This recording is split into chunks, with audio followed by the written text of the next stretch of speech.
अस्सलाम वालेकुम प्यारे दोस्तों। बहुत सारे लोगों को मैंने ये देखा है कि सोलर सिस्टम की इंस्टॉलेशन के दौरान थिम्बल्स का इस्तेमाल नहीं करते।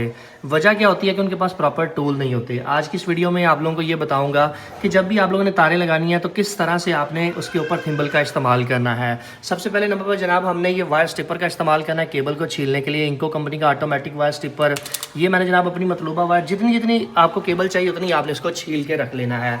इसके बाद आपने अपने जो थिम्बल है वो 6 mm का पाइप वाला मैं इसके अंदर इस्तेमाल कर रहा हूँ। ये जनाब मैंने थिम्बल इसके अंदर लगा दिया, केबल के ऊपर चढ़ा दिया।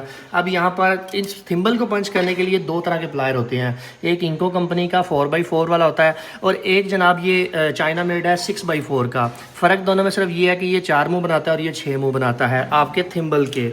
आप यहाँ पर देख सकते हैं ये 4 वाले को मैंने इस तरह से पंच किया और जनाब ये हमारा थिम्बल पंच हो चुका है। अगर 6 वाले का इस्तेमाल करेंगे तो 6 कोने बन जाएंगे।